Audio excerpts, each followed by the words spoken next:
This is where these movies are the most different, just because Beverly Hills Cop is so grounded in reality, whereas Big Trouble in Little China is set in heightened reality. You're having a regular show episode. They're shooting out laser beams and having their laser beams morph into things, and then they fight each other. And then I was like, now I get this movie.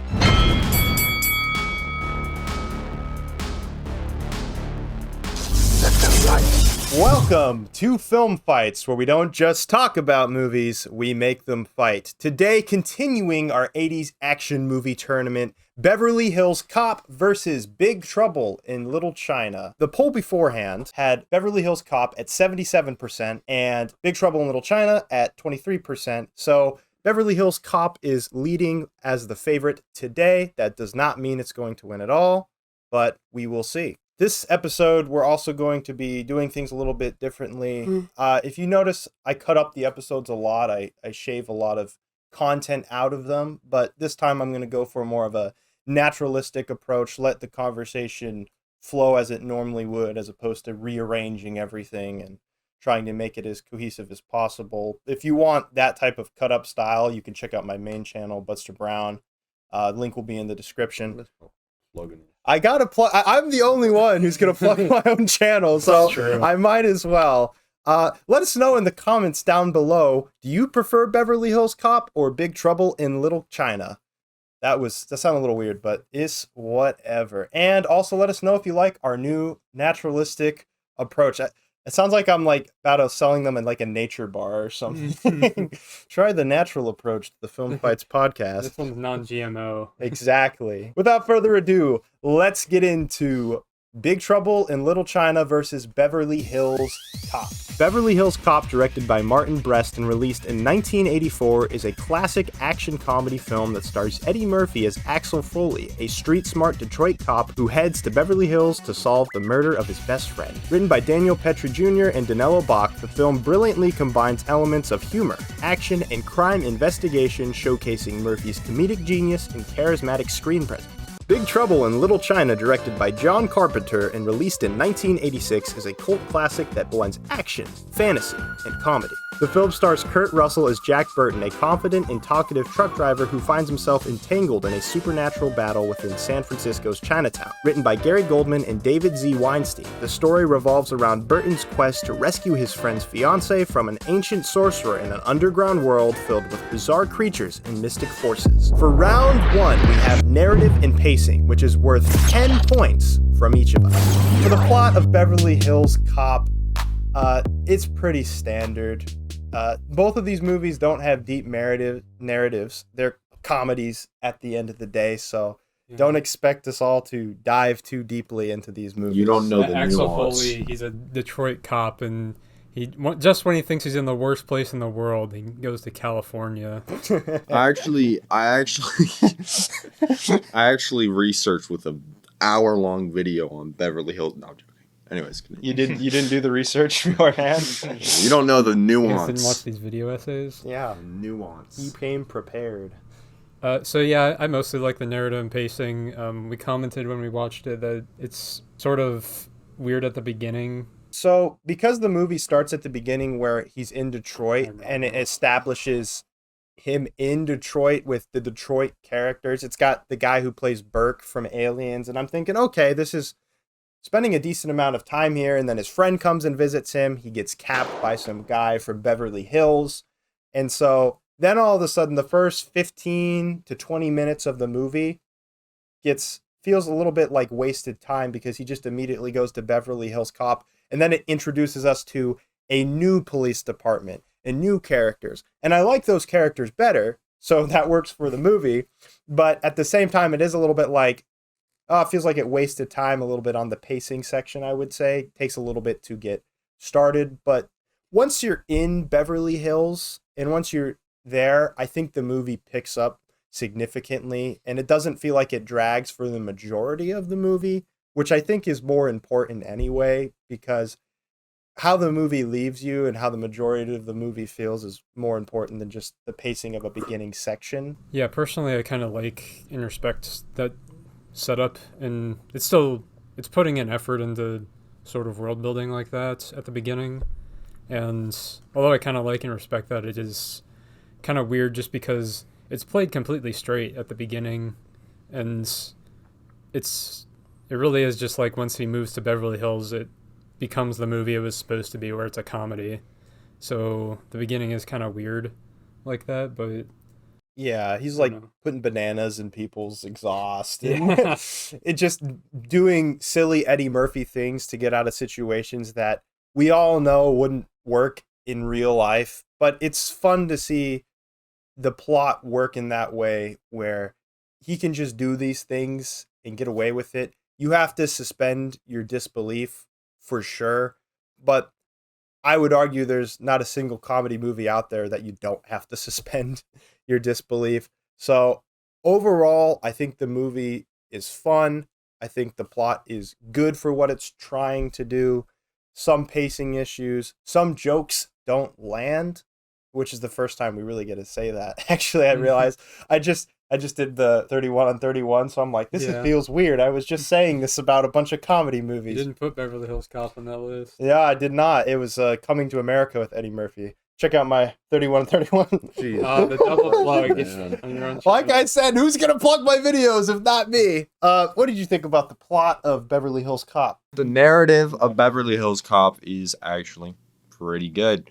I feel like as a comedy, it keeps things moving. Like you said, the intro might have dragged out a little long, but I don't even think that, because I feel like it was introducing the main story, which was his homie dying basically, and then it clearly some shady stuff was going on there, so he was trying to figure. So it was kind of introducing that's what he's trying. That's why he's in Beverly Hills in the first place. So. It could have been a little shorter though, probably. So I'll agree with you on that. But for the actual plot, when they're in Beverly Hills, I do think it's really good.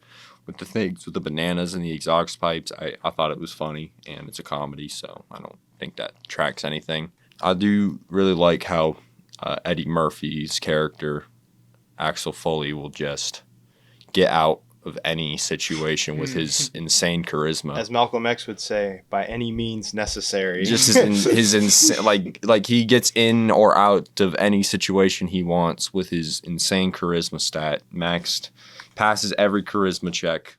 I will just say real quickly, as my last issue with the movie, is I feel like, as Kyle was alluding to, it is a bit tonally inconsistent at times, because in some points it feels like it's trying to do a straight 80s cop movie, which are already a little cheesy, so it like already kind of blends in with the cheesy 80s cop movies trying to be serious.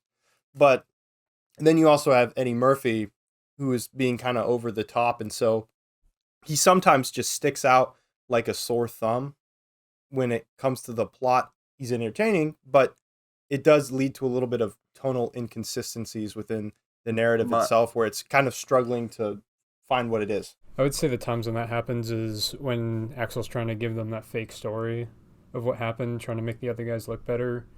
Because I think that scene's supposed to be humorous since they own up to it and tell the truth, and he calls them on it. But that's like one case where all the actors except Eddie Murphy are kind of playing it a little too straight with their performances, so it kind of undercuts the comedy. And I think that you can have moments where there's a straight man in there, but the problem is when it's like there's one guy and he's the main character and he's the goofy one, and most other people are playing it straight. Judge Reinhold, I think, is also a somewhat of a comedic character that fits in with, I would say, what the proper tone of this movie is.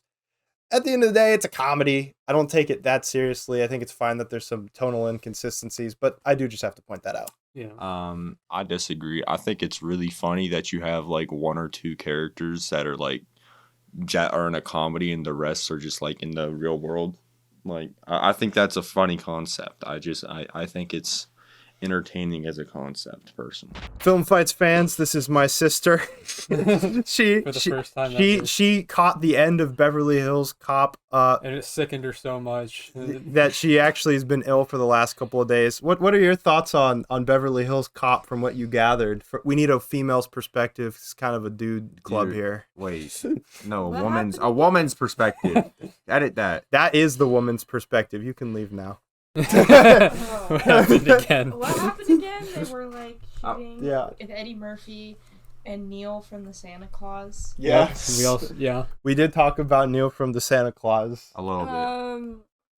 Yeah, it seemed funny. What else do you need? Big Trouble in Little China. The plot is completely ridiculous. It's pretty absurd. Jack and his friend Wang are waiting for Wang's fiance to arrive in on the flight. She gets kidnapped. It's part of this whole mystical plot. This guy, this ancient wizard character, Lo Pan, he's a ghost, and he's trying to regain his physical form, and he can only do it by sacrificing this lady with green eyes, since it's rare or something. Then it then becomes a fun little martial arts action movie. To be fair, I don't think it's because the green eyes are rare that he's sacrificing her. I think it's more like, or obviously it's because she has green eyes, but I don't think, like, I think it's just the only requirement is that they have green eyes. Yeah, I was about to say, so far it seems like the only requirement for these people. You might have thought it was like they had to be Asian with green eyes. That's like super, super rare. I mean, I have a little green in my eyes. Am I correct? Is he gonna marry me? Yeah, but then he pulls up some white chick with green eyes, which is rare, but not nearly as rare as an Asian. They're not racist. They just need to. They're just biased. I don't know. So they really could have gotten like this green-eyed person a lot sooner had they not been looking for an Asian woman specifically. Maybe he thought, oh, she's the one. Oh, look at that. She has green eyes. And it's like, wait, there's another girl with green eyes. Maybe she will work. Oh, look at that. And so maybe they were finding it out. Redundancy. She was there anyways. Just he's like, what's better than one woman is two women. Right. And so I'm like, can't argue with that. He's like, hey, now I get to sleep with one of them and sacrifice the other. Goals. Deal. So basically, yeah, as Kyle said, this plot is ridiculous. I haven't seen enough martial arts movies to know whether or not this is parodying a lot of these martial arts movies. This is way more serious than most martial arts movies. Okay, so it's just John Carpenter making a martial arts movie. That's good to know.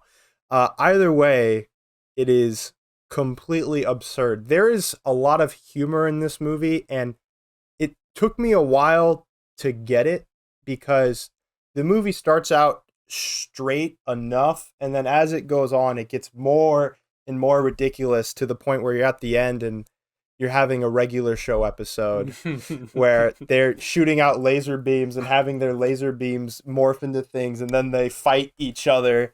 And then I was like, now I get this movie. Now I understand what it's trying to do. And that is more absurdist extreme humor as opposed to the Eddie Murphy witty humor, I would say. But to me, it's just as funny in its own way. Where this movie suffers for me, where Beverly Hills Cop really didn't that much, is the pacing. There are moments of this movie that just drag. The part where it's Jack Burton and friends escape, and then the lull there between them going back in to save the girl felt like an eternity. And I was like, when is this movie going to get started again?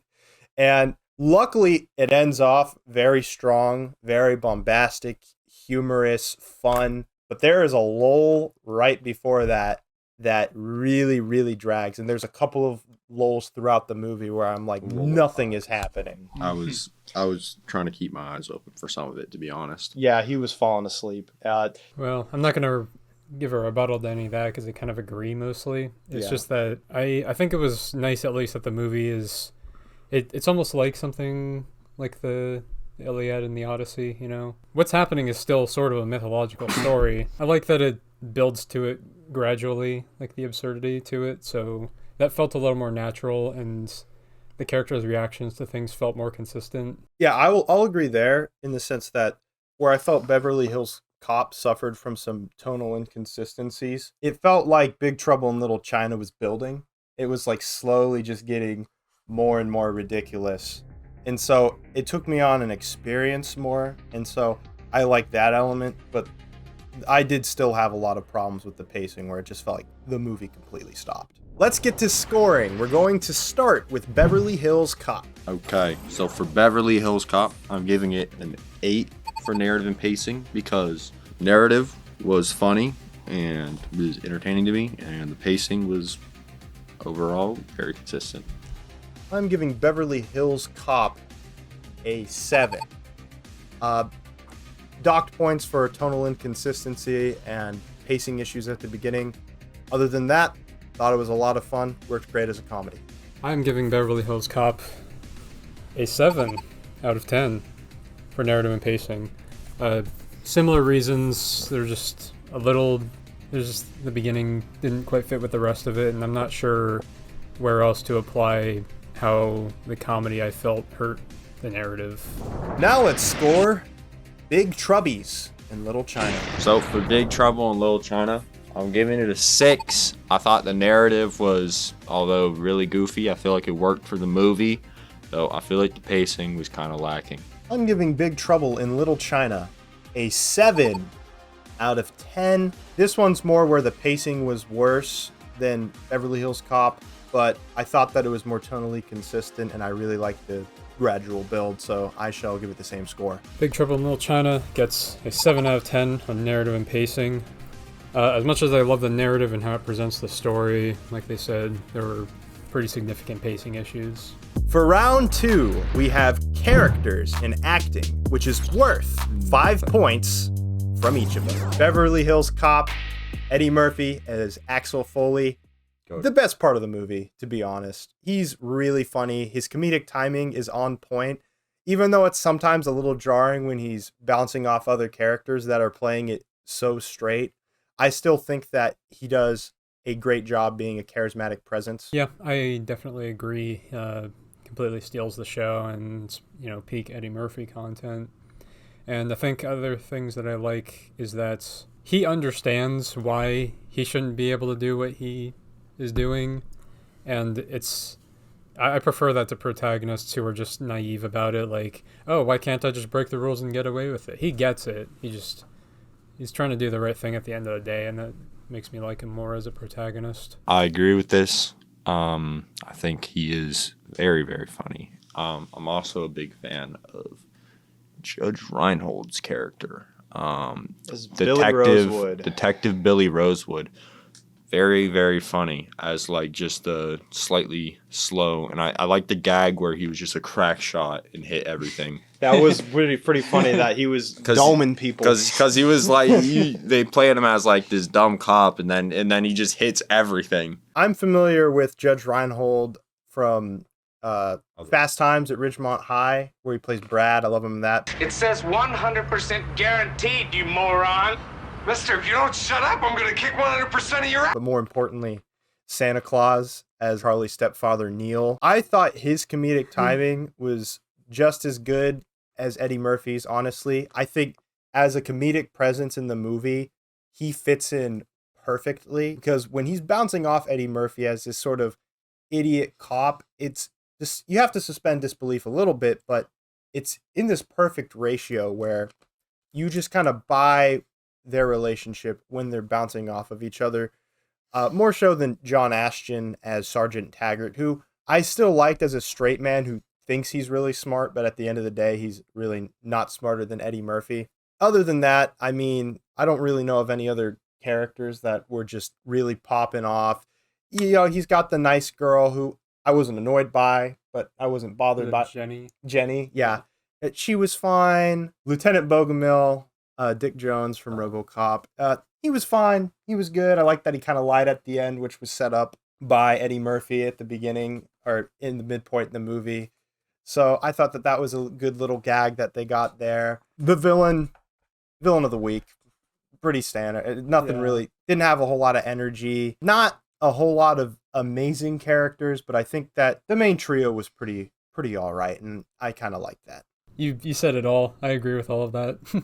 All right, let's move on to Big Trouble in Little China's characters. Jack Burton, Snake Plissken, Kurt Russell. You know him. You love him. He was in our last episode.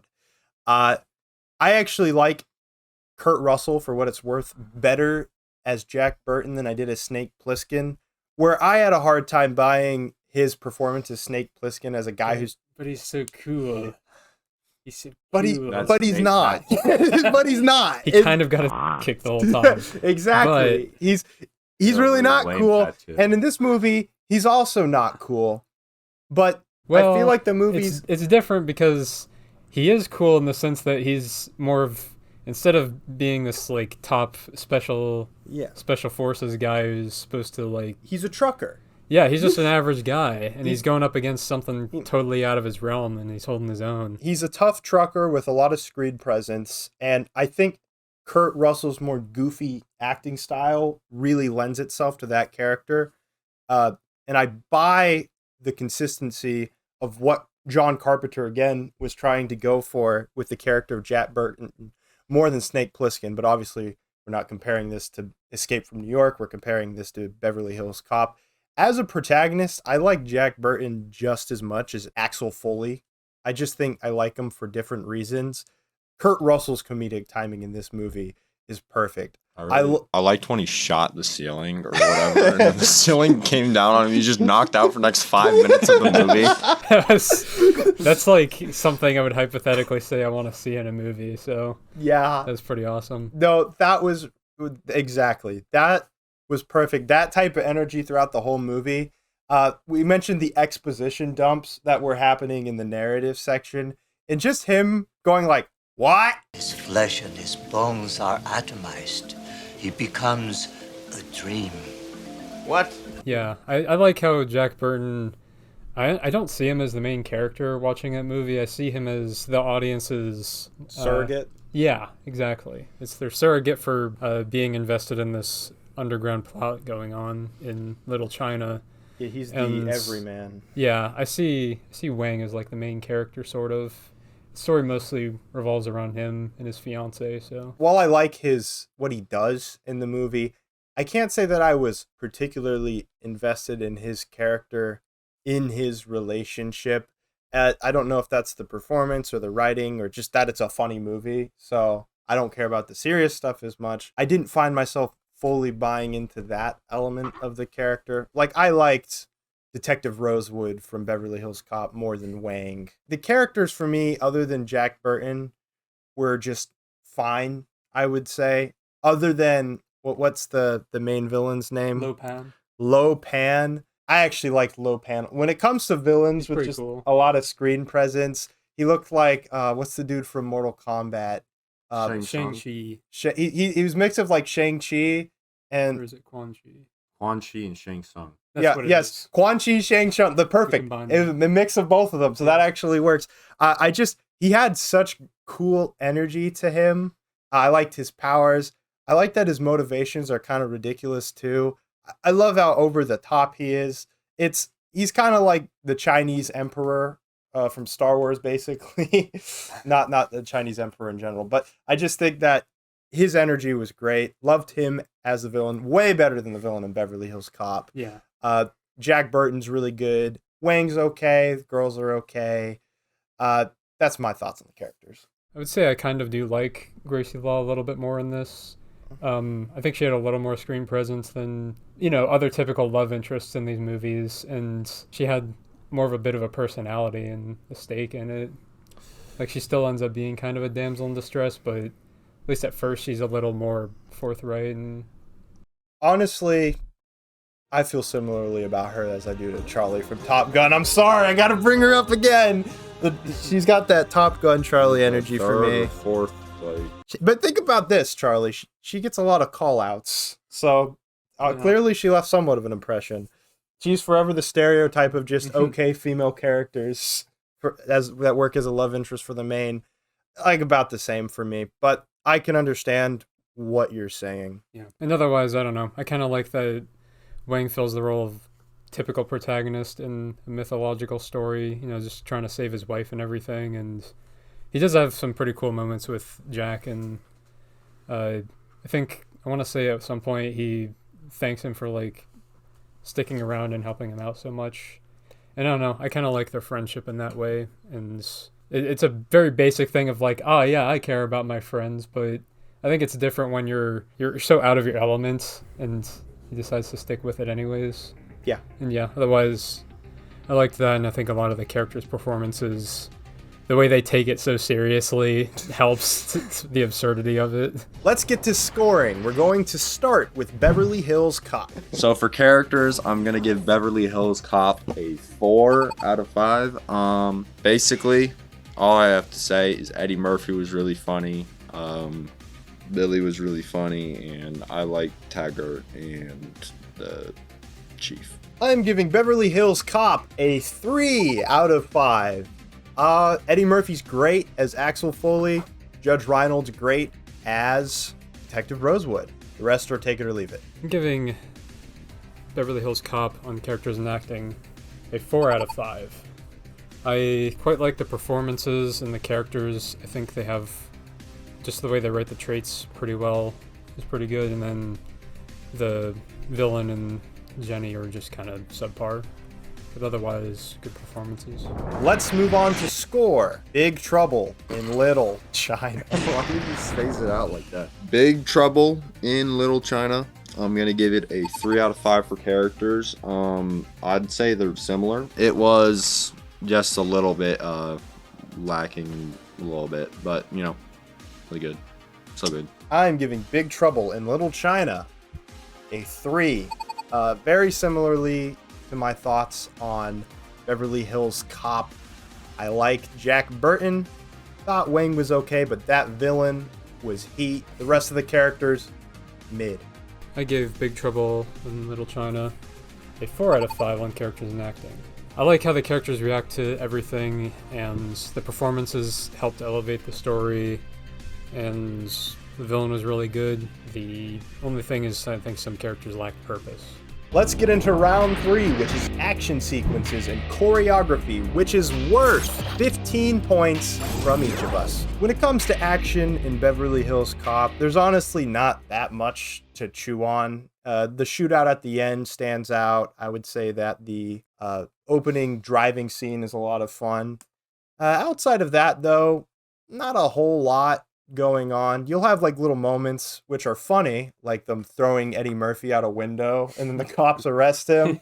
Like, that's good stuff. I don't know if I'd call that like an action sequence, but there's little things like that sprinkled throughout. So it's fun, but this is definitely more of a comedy movie than a action movie. It's pretty true. There's not much action to judge, which Yeah. historically that means it's in for a hard time on this podcast. Especially one Oh, specific person. Didn't that movie still win? Yeah. It did. Top Gun did still Got it at clear. 5 points, but that is because I don't know if you due to wanna- my whims. I don't know if you want to be bringing up Top Gun. I just Gun. did. I just said due to my whims. Drama. I literally said it, bro. I said it already. Alrighty. The action in Beverly Bills. No. Beverly Bills. The action in Beverly Cop. No. Stop. Okay. The action in Whoa. Are you gonna say Beverly Buffalo Bills Cop now? No. Okay. The action in Beverly Hills Cop. You said it right.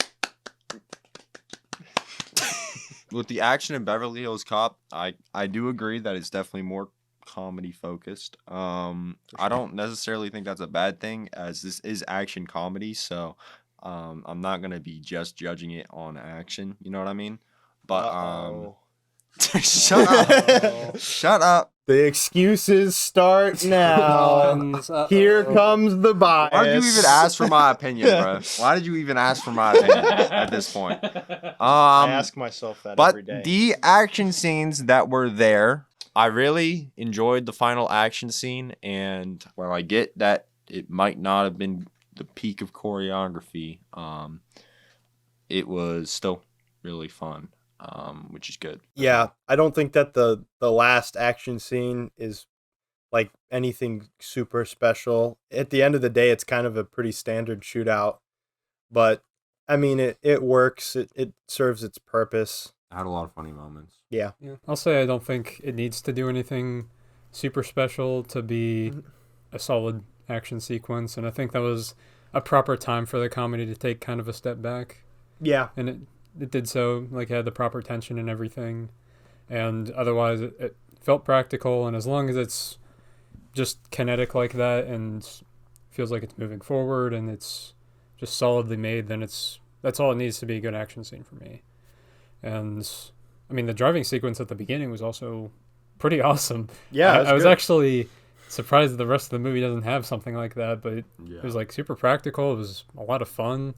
And it doesn't really matter for the rest of the movie. No, not at all. It's completely Well, I think it meaningless. was more introducing his unorthodox methods. All he was Like, doing was just driving. hanging. He was just hanging in the back of the car. Well, it was more like he kind of just does his own thing, to be honest, and he was basically bargaining with them. And then I think it was just to add a bit of action to make it more interesting too. I don't think it was super complex in the actual chase scene, but I'm saying the scene before the chase scene did have meaning to it. Yeah, I agree. I think it's just a fun action scene to fill the time, get people invested. Wish there were more. Moving on to Big Trouble in Little China, I actually think the action in this movie is so much fun, and there's a lot of it. So Definitely its best quality. yeah, I think obviously we've talked about the last action scene where they're on some sort of They're in a steroid. temple. They're on Yeah. like ancient roids, and they're like all like jumping around, flipping. At some point, laser beams. Completely over the top kung fu action. Exactly. And I think something that I always love in action movies, and this is just for me personally, is when you have something super big and over the top, and then the very last part of it is just a more quiet, personal scene with the action. And this one does that, where, you know, Jack, after, you know, shooting the wall and knocking himself out, there's all these there's this crazy martial arts war going on in this evil lair. I mentioned it many times. Wang shoots out some laser beam, then the main villain shoots out some laser beam, and they're having this like fight within their laser beams. Like, that's just awesome. But then they go into this deeper section of this dungeon, his personal lair, and Jack just kills the dude by throwing a knife at him. And so I like that more subtle. Yeah. He caught the knife and threw it back, didn't he? Yeah, and then Jack caught it again and threw it right back at him. Yeah. And he wasn't expecting it. Pretty cool. And so it's a good moment for Jack Burton, who was spent the first part of that fight snoozing. So I like that as well. I think that there's just a lot to really enjoy with the action. There's some chase scenes. There's the scene where they're trying to escape the lair for the first time.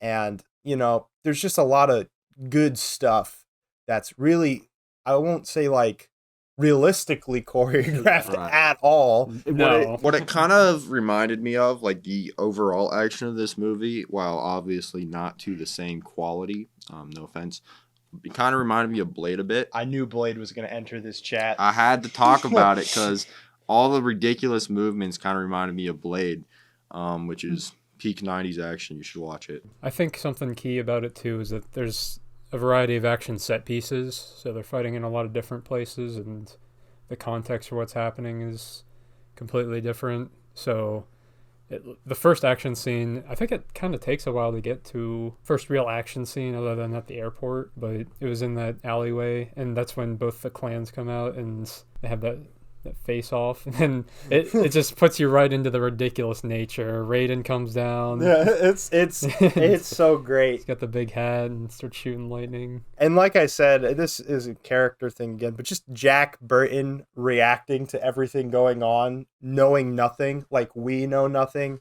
is just so entertaining.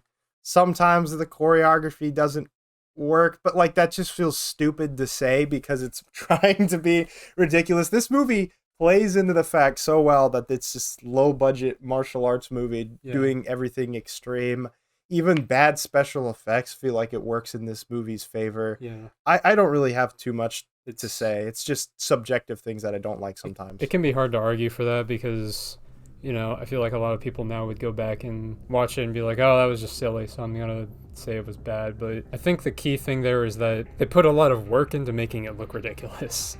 So the things that they were doing to make it work and make it succeed at what it was trying was pretty admirable. Let's get into scoring. We're going to start with Beverly Hills Cop. So, Beverly Hills Cop, I'm going to go ahead and give it a 7 out of 15 for the action, mainly because there's not enough of it. The action that was in there was entertaining, funny. But I'm still trying to give it some lenience because it is, a comedy above all else. But 7 is what I feel is most appropriate for me personally. I'm giving Beverly Hills Cop an 8 out of 15. I think the action that's in the movie is actually pretty good, but there's just not enough of it.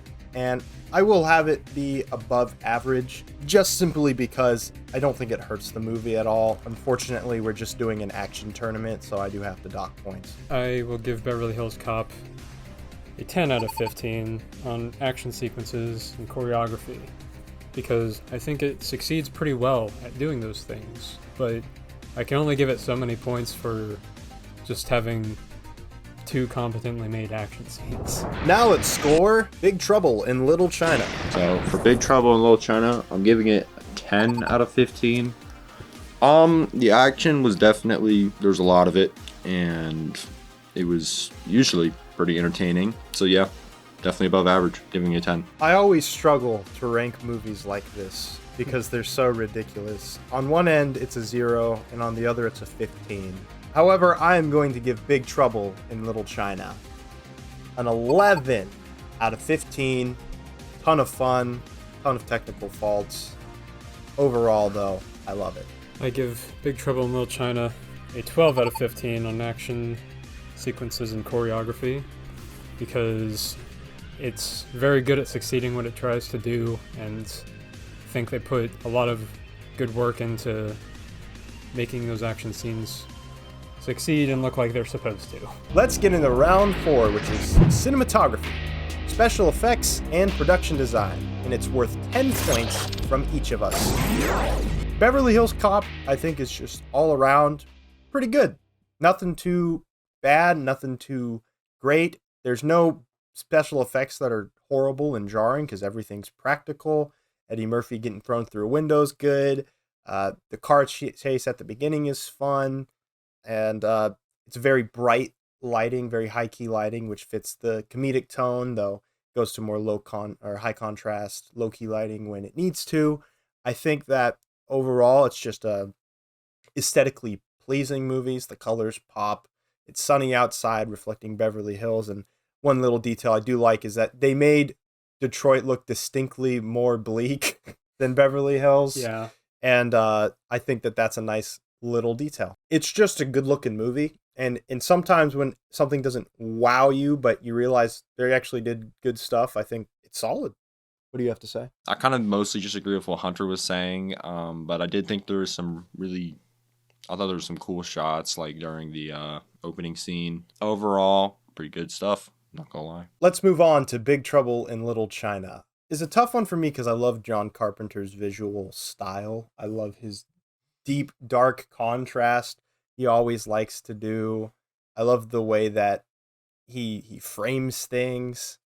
I'm just a big fan of how John Carpenter films movies, and you don't really get a whole lot of that nowadays. The special effects in this movie, it's interesting because they're garbage, but they're intentionally garbage. And if this movie came out today and the special effects look like this, I might be like, oh, it's intentional. But So it's the fine. problem is it's so old that actually we don't really know if it was intentional or if they were just garbage. Well, I mean, we know that there's movies from that era that look better, technically, but it's all relative, right? Like, it was probably a lower budget than the best looking movies. This is where these movies are the most different, just because Beverly Hills Cop is so grounded in reality, and I assume it's all pretty much practical with not a lot of actual special effects, whereas Big Trouble in Little China is set in reality. It's set in heightened reality. So as it goes on, it's adding more and more special effects, which I want to say we actually did say the lightning looked pretty good for Raiden. We did. Yeah, so that was one thing that I thought was actually very impressive. I mean, we just came off of Highlander pretty recently, where the lightning was not as good. I didn't think the lightning looked particularly good in that movie. The Fob disagreed, but in this movie, I was like, actually, it was like pretty freaking good looking. I concede it looked better in this movie than it did in Highlander. I'm new to John Carpenter movies, but in every one he's impressing me with cinematography and special effects. This is his category, and I think he delivers pretty well. There's a lot of great shots. I agree. And another thing I want to touch on in this movie that doesn't apply as much to Beverly Hills Cop is I really like the production design because I was gonna say the set pieces are awesome. yeah, they do a really good job of crafting this evil layer, and you got like a dungeon, and Yeah. I like the scene where they have the elevator like goes under the water, which is just creative, and then they're swimming and there's all these dead bodies, and then they swim up to a grate. Like, it's just cool. It's cool. It's also comedy. I think the production design is really impressive, whereas, Beverly Hills Cop, it's very serviceable, and I'm not like, oh, the production design's bad. I wouldn't expect anything else. It's just I'm more impressed by Big Trouble in Little China because it's a little more ambitious, and I think it shoots higher, and I think it succeeds at what it's shooting for. Well, I do agree it shoots higher. I don't know if I'd give that any points above Beverly Hills Cop, only because, I mean, how could you shoot higher in Beverly Hills if they just recorded it in Beverly Hills, right? So It's totally fair. it definitely has some very cool set designs, and I might give it more points, but I would say the key thing there then is like what matters is your set pieces and where the story. And I really like place. the costumes and stuff. That was really cool. Yeah, that's true. My main problem with the cinematography and special effects is I don't necessarily connect as much with John Carpenter's cinematography, like actual shooting, and then for special effects they were not good.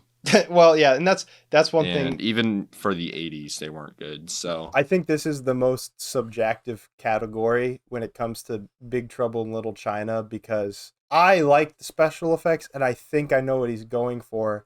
But if you think if we tell people nowadays, yeah, hey, the special effects in this movie are insane, then they watch it and they're like, wow. like on an objective level, I might dock a couple of points just because I feel like I should, but I don't want to. Let's move on to scoring. We're going to start with Beverly Hills Cop. So for Beverly Hills Cop, cinematography and special effects, I'm going to give it a 9. I think it did basically as good as it possibly could have. Very well done. I am giving Beverly Hills Cop an 8 out of 10. I think that it is good for what it is. It succeeds that extremely well, and I don't have too many problems. It doesn't wow me, but overall, well done. I'm giving Beverly Hills Cop a 7 out of 10 on cinematography and special effects. It's not that it's bad, of course. This is a good score. It's just that I don't think the cinematography and special effects do that much to elevate the movie as what it's supposed to be. At least not enough out of a score of 10. I think it is a 7, which is good. It's just there's more that you can do with set pieces and better shots. Big Trouble in Little China, I'm going to give it a 6 for cinematography and special effects. This basically did everything right. Well, I'm not the biggest fan of John Carpenter's directing. I can appreciate the uniqueness of it, but what really, lowered the score here was special effects. But then the set pieces and outfits and stuff brought it back up. So I'm giving Big Trouble in Little China an 8. Consider once again continuing the fence sitting. I don't know man, about that one. I was gonna give it a 7 out of obligation, but then I was like, screw it, man. I love John Carpenter's style. I love the special effects in this movie. I don't give a dookie. This is an 8 out of 10 for me. I'm no longer being objective. You don't have to. That's why I wrote a 7, and then when you started going, that's when I erased it. I would give Big Trouble in Little China an 8 out of 10 on cinematography and special effects, because I think that the cinematography is very good in this movie, typical of John Carpenter. The special effects and the set pieces, they do a lot to elevate the setting and elevate the story going on, and it really helps the action set pieces. And honestly, it would have been higher, but I can only give it so much for not looking good nowadays. But definitely works for what it is. Let's move on to round 5, which is music and sound design, which is worth 5 points from each of us. Beverly Hills Cop has a really fun score. I wouldn't necessarily say it's, like John Carpenter, ironically, the most technically cool score, but it instantly transports you into the 80s. It's fun. It fits the tone of the movie. It's got a very iconic theme. At the same time, it's like the same song played over and over again.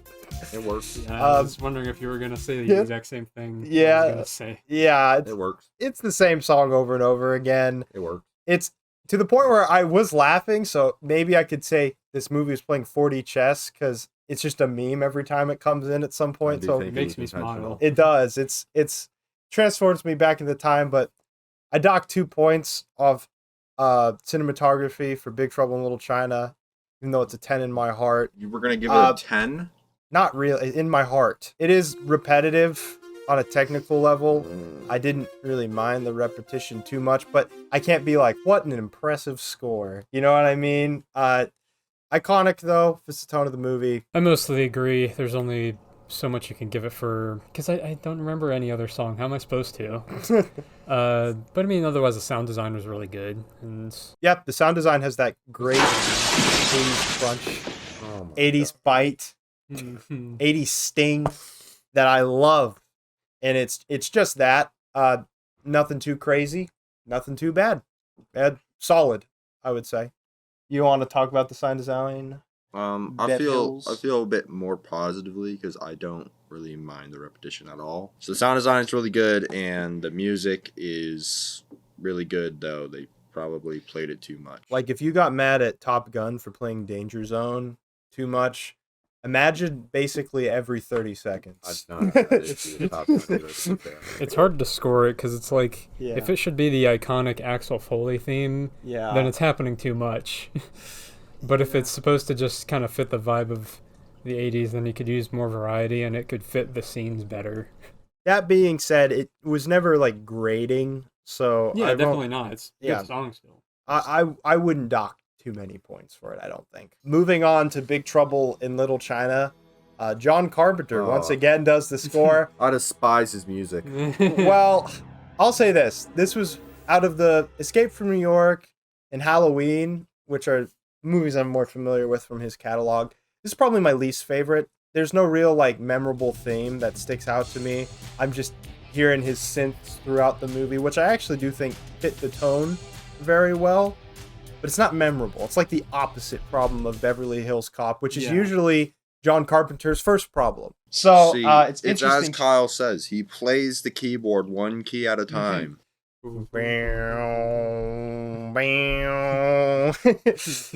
But I love it. I love it, and I won't say it's an iconic score from him, but I do think it's a fun one, and I think it fits the movie well. And the sound design, once again, you have to come up with all these crazy sound effects for all these fantastical things.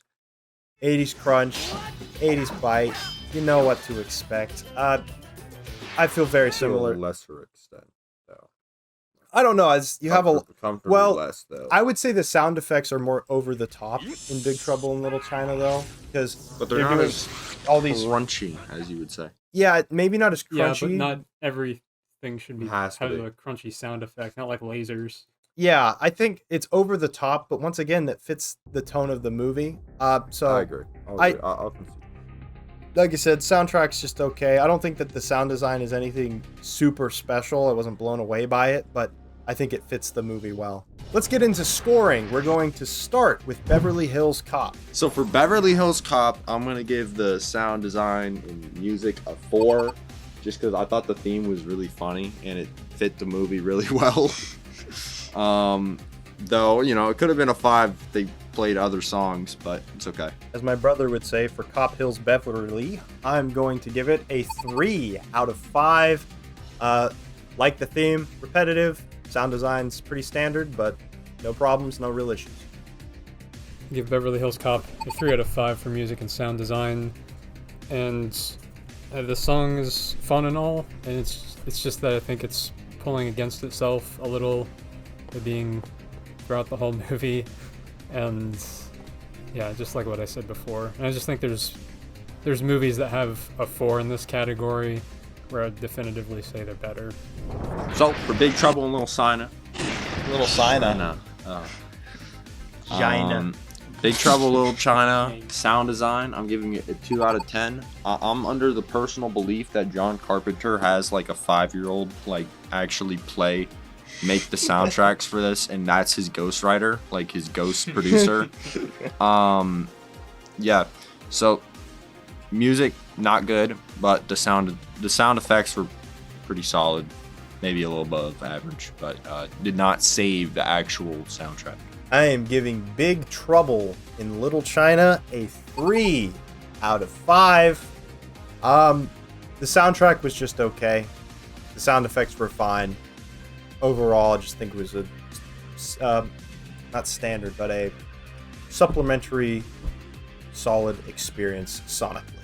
Big Trouble in Little China, I give it a 3 out of 5 on music and sound design.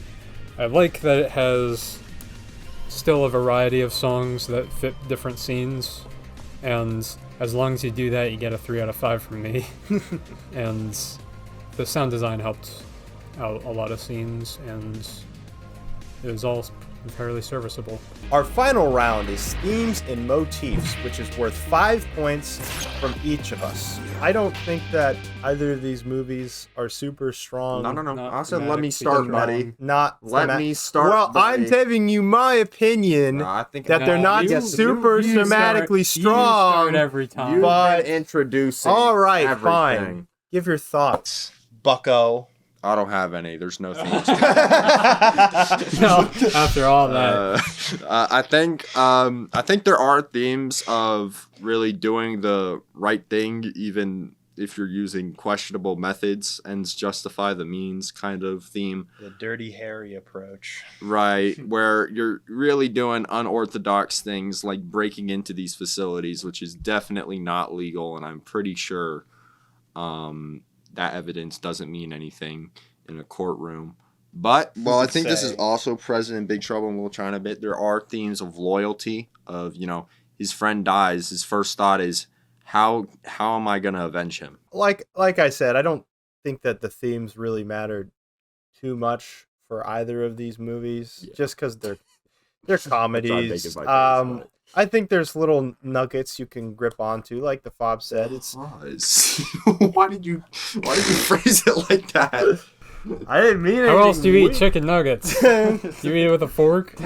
Yeah, it's just you got those classical themes of, good and evil, right and wrong, avenging your friends, loyalty, the law versus what's right. Other than that, though, not too much to say. Let's move on to Big Trouble in Little China. While both movies aren't thematically strong, I actually do think Big Trouble in Little China has a little bit more going on. You have a little bit of a clash between different cultures and stuff, seeing how sort of Western audiences react to more Eastern ideals, Eastern methods. What I like is you have Jack Burton as this sort of audience surrogate for Americans, and you have him sort of reacting to these new ideas, these new sort of things. I think that in and of itself is kind of cool. I like all of the lore and mysticism that they weave in to this movie. Once again, nothing super deep. There's similar themes of loyalty, friendship, but I mean, that's super surface level. Just some interesting little nuggets there. What do you have to say?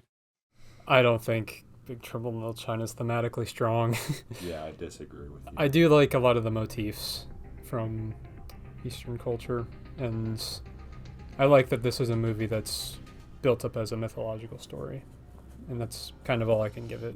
Let's go on to scoring. We're going to start with Beverly Hills Cop. Beverly Hills Cop, I'm giving it a 3. It was about average, maybe 0.5 above average, if you will, but yeah, it wasn't all that. Beverly Hills Cop gets a 2 from me.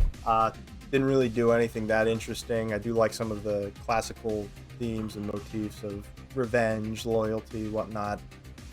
Nothing special, though. Beverly Hills Cop gets a 3 out of me as a fairly standard level in this category. For Big Trouble in Little China, themes and motifs, I'm giving it a 1. And while the themes at surface level might not seem, you might be like, well, there's themes. How could it be a 1? Guess what? Damsel in Distress theme is actually so bad that it lowered the points of all of the themes in general. So if you disagree, you're wrong. I like a damsel in distress. I'm giving Big Trouble in Little China a 3 out of 5. I just like a lot of the motifs of the cool culture that they bring to this movie. A little bit of clash of East and West. Nice stuff. Nothing that special though, so I couldn't ever give it anything higher. I give Big Trouble in Little China a 2 out of 5 on themes and motifs. It really doesn't have that much going on other than some of the influence from the stories it's taking from, but other than that, not super thematically strong. We have tabulated the scores. We have done the math. Fob, share your scores for Beverly Hills Cop and Big Trouble in Little China. Beverly Hills Cop is 35 out of 50. Big Trouble in Little China is 28 out of 50. Beverly Hills Cop got 31 for me. Big Trouble in Little China gets a 34 out of 50. Give Beverly Hills Cop a 34 out of 50, and Big Trouble in Little China a 36 out of 50. So despite Kyle and I liking Big Trouble in Little China more, the Fob's utter hatred of the movie means that Beverly Hills Cop is your winner with 100 points out of 150 versus 98 out of 150. Good job, Beverly Hills Cop. You move on to the next round. Our next episode and the last entry in round 1 is going to be Die Hard versus Lethal Weapon. Thank you guys so much for sticking around and watching this episode. If you like it, please subscribe, like, and comment down below. What would you guys like to see next? My poor brother is going out of town, but if we get any requests, maybe we can slip in a oneer with Kyle and I. Thank you all so much for watching once again, and we will see you later.